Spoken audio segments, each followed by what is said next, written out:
Hello and welcome to another Starcraft Expanded Heart of the Swarm episode. Okay, so this time around I'm going to be playing as the Colonists.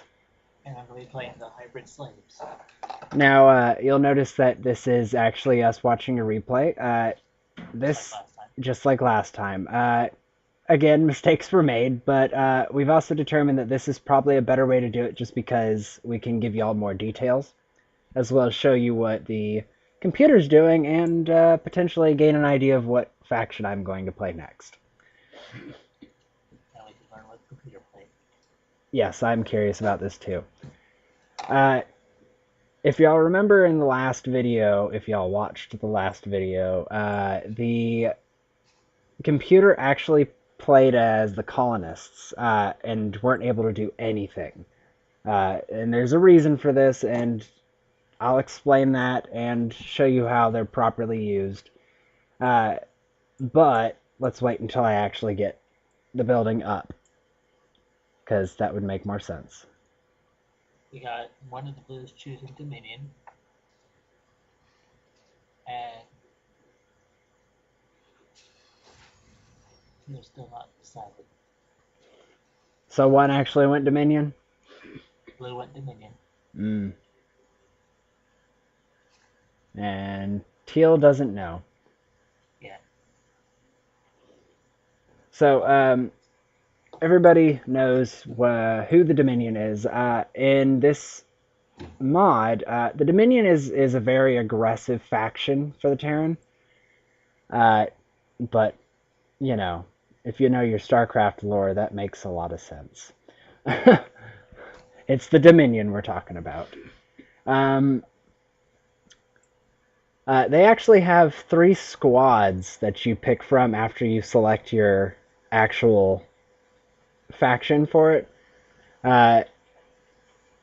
And that ultimately decides where your specialties lie. I believe it's Nova Squad, Warfield, and was it Alpha? I think so. Yeah, which is ground troops, stealth troops, and air troops.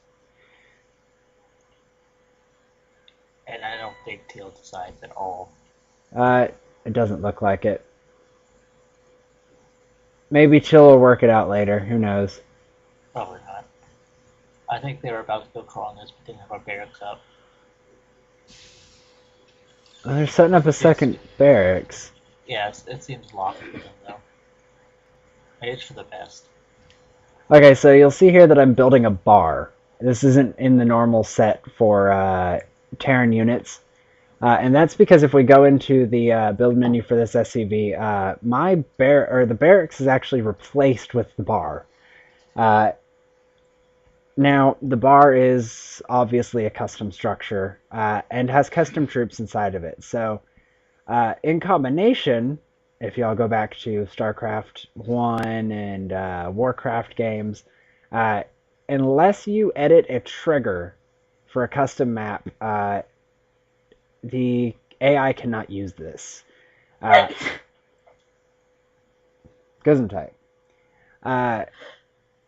And as such, this is clearly a Blizzard map. So this is not a custom map, meaning no triggers provided for the AI to actually use the colonists. Also, it looks like the other Teal has also gone Dominion. Now, the AI is not going to be able to pick a squad, because that's, again, part of a custom structure, which is unfortunate, but oh well. It happens. Colonists are kind of Zergy in one aspect, not like, nothing like the Infested were Zergy. You see, the colonists... Yes, the colonists have large amounts of numbers. They produce 2 at a time, just like if though you were making Zerglings. And then there's this show bar upgrade that allows them to produce 4 at a time, upwards of 4 at a time. So it's a lot of units.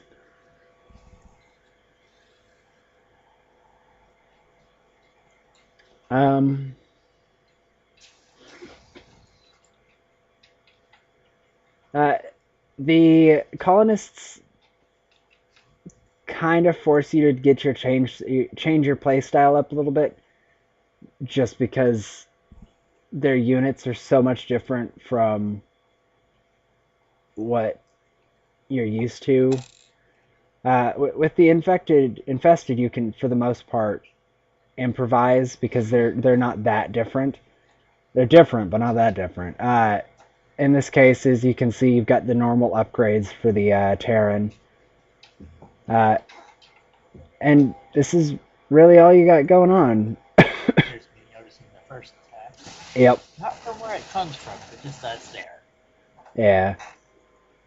But as you can see, I've been producing what should not be this many colonists. We come on over here. Yeah. Hybrid slaves. It's a thing.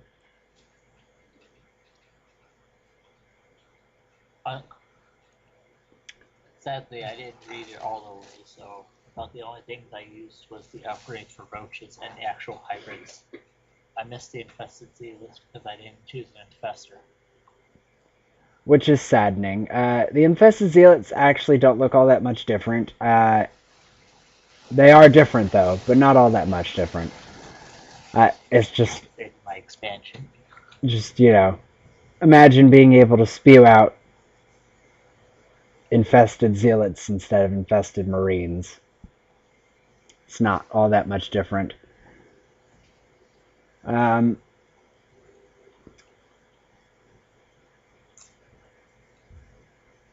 much to talk about. Not yet. Buildings are getting set up.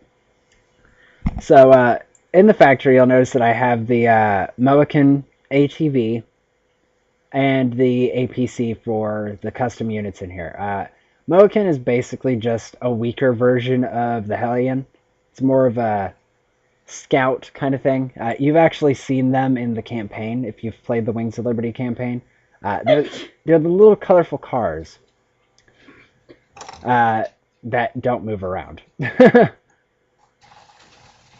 Using the leaves to my advantage. Crops, sorry. Yes, okay, crops. If you notice, my command center is now a command biodome, which just replaces the orbital command. And instead of having drop mule or extra supplies, I have sow crops. Which magical power to grow crops anywhere. Yeah, pretty much. If I can see it, I can place crops. And in turn, the crops block line of sight. Unfortunately, it also blocks your line of sight. Which we see a lot of. Yeah. Especially when they get areas to nullify it. Which is a bit annoying, but we still hold off sieges. Yeah.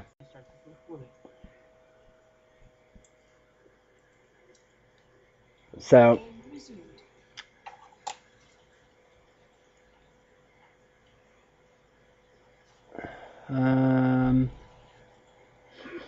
I'm sorry, I haven't added my tech labs on or anything like that, so... The colonists really don't force you to have to tech up very fast, so you don't have to go up to the tiers and tiers of troops. Nor do you really have to even upgrade your troops necessarily. It helps, it always helps. But... around the time I realized, oh wait, I was supposed to get infestors, because I just noticed the infested zealot. Infested zealot's so good, too. Yeah. So, I mean, honestly, even if you don't tech up, it's pretty easy to overwhelm the enemy just with sheer numbers when it comes to colonists. Because you can make so many of them. So many colonists. It can get really out of hand with how many colonists you can make. Before any Zerg players, any Zerg players are watching this, notice how I'm not attacking. I completely forgot to attack, but I could have. Yes, I didn't think to attack.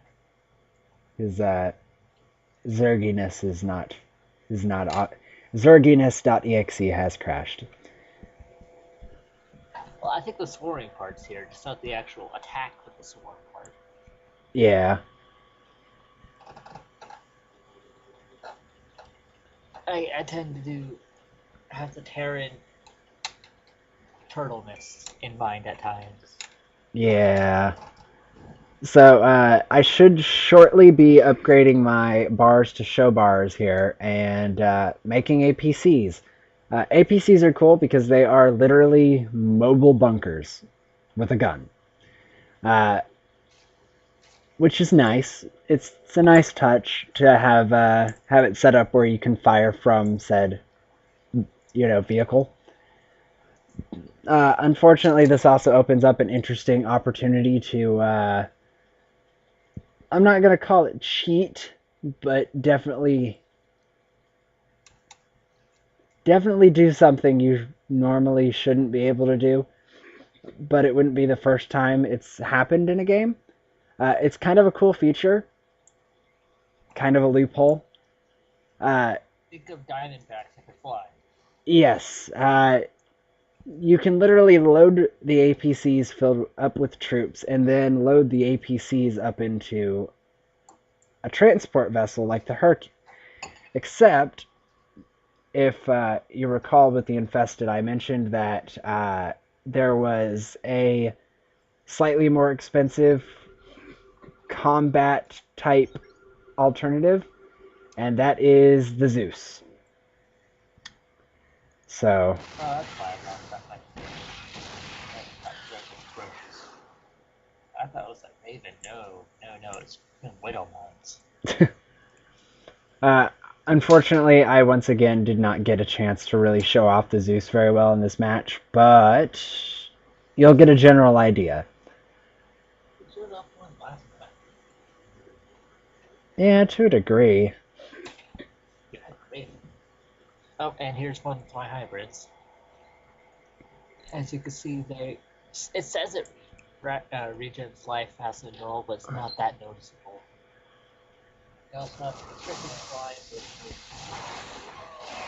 I believe I used it during one of these fights. They're kind of squishy. They're a little squishy, but they're more tanky than Ultras, which is alright for their cost. They just have less armor. Yeah. They also have an ability called Consume DNA, which does 200 damage. Think of like a Yamato cannon, just without the load time. Ouch. And they could also slow down all nearby enemies for 5 seconds, thus helping, you swarm them. So if you see here, I'm researching this thing called loot. Loot's pretty cool. We we didn't realize the full extent of how useful loot could be until a match against some Protoss at one point. Loot allows the rebels to pretty much pick up random technology, whether it be the Protoss shields. Yes, in this case, Protoss shields. I've also had them pick up the Marine Gauss rifle and the Zealot proton blades. You can only imagine.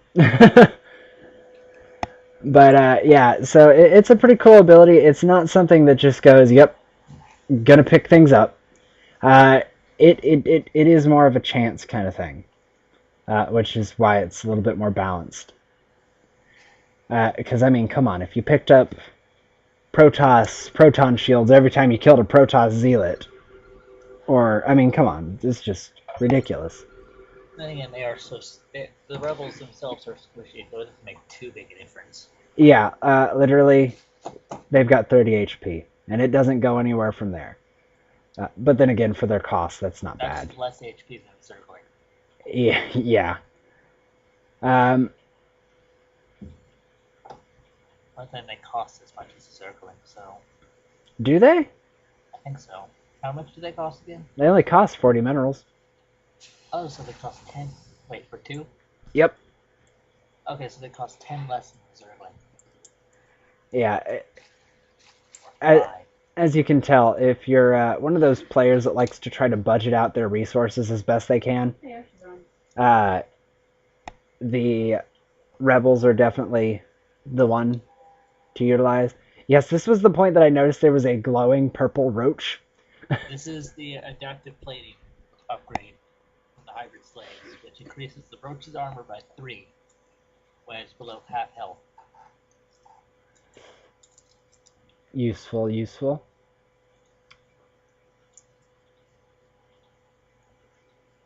So hybrid slaves don't really add much, sadly.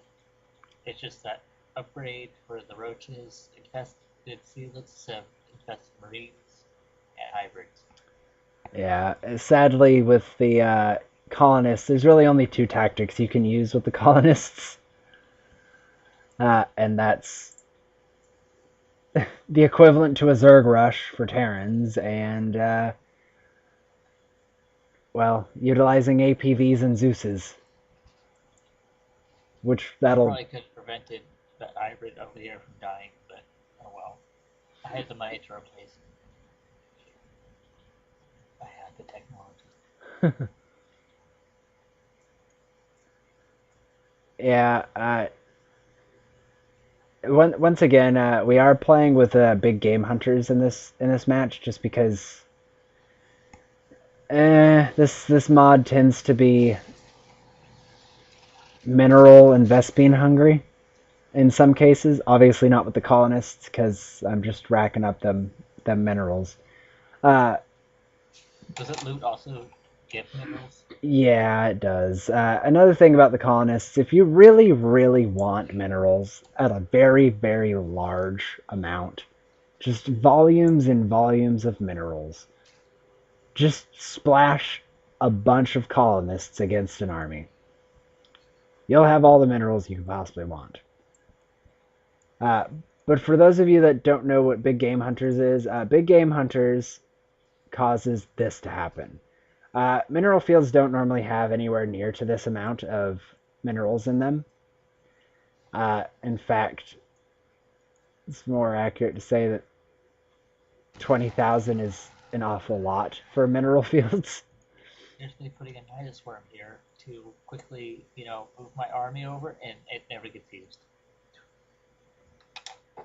Planning ahead, even if it's not used. No, my units just walk. Mm. 9 out of 10 with awareness. Combination of siege tanks and large Zerg forces. Scout. Good one.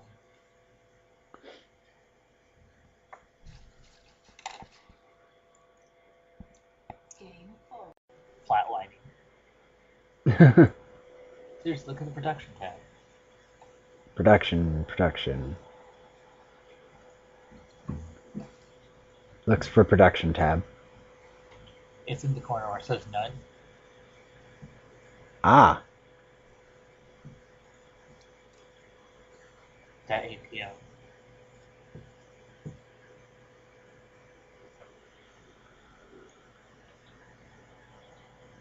Yeah. Oh god. Look at my active forces. Look how much they cost.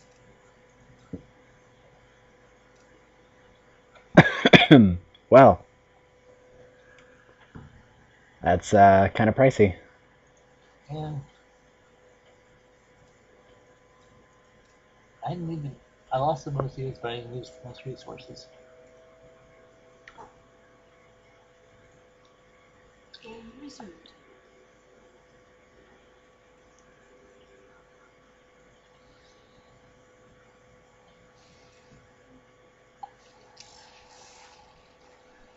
Yeah, look at Jake's So, production. It's flatlined. Yeah. You'll notice that I've got the armored personnel carriers in here. What we kind of missed was me making the Tauren Space Marines, which are these guys here. They're basically marauders for the normal Terran. I say basically, these guys are kind of tougher. Marines and Marauders. Yeah. Now in this session, I didn't bother making miners because they're basically just SCVs without SCV suits, and they can't build. They don't mine either. They just make SCVs mine faster. Yeah, in fact, they don't even buff the SCVs. They debuff the minerals. It's weird how they work. And then I didn't make prisoners either because I don't tend to use prisoners. Here's where I decided to walk. Yes.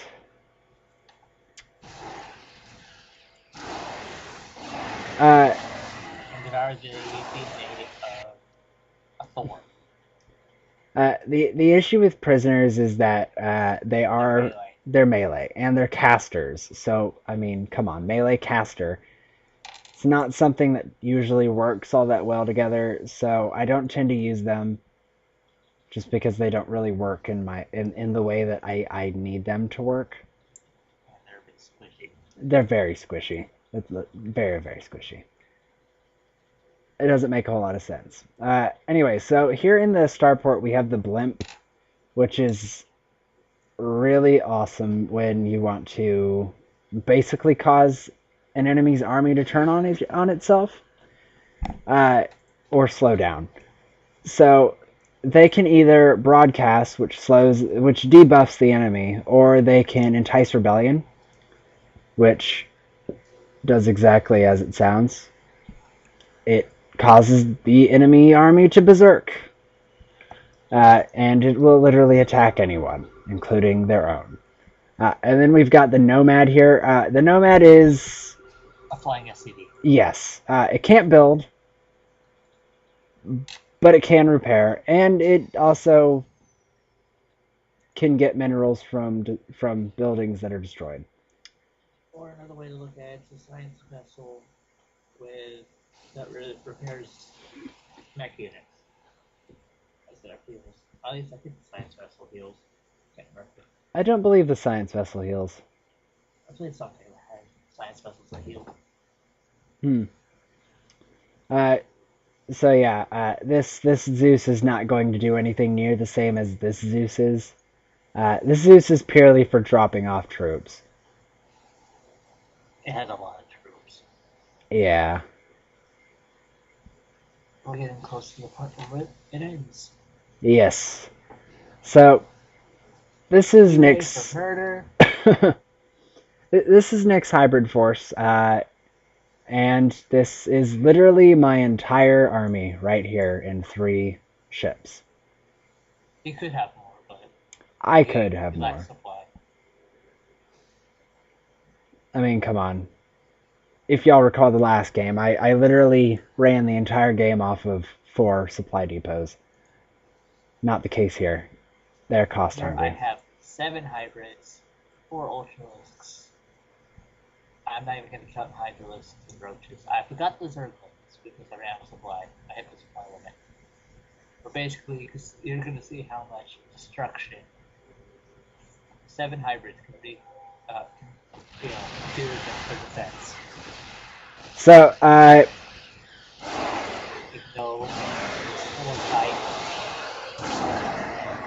personally wasn't expecting the computer to turtle right there at the end. I think they weren't early. I think they were ready for the attack force. Yeah. So, just kind of dumped all these rebels. But this is a swarm unit, so basically what's about to happen is they're literally just going to Molotov everything. All my hybrids and ultralists devour everything. So this Zeus right here that I have selected, I do apologize about the frames. It happens when there's large amounts of entities on the screen.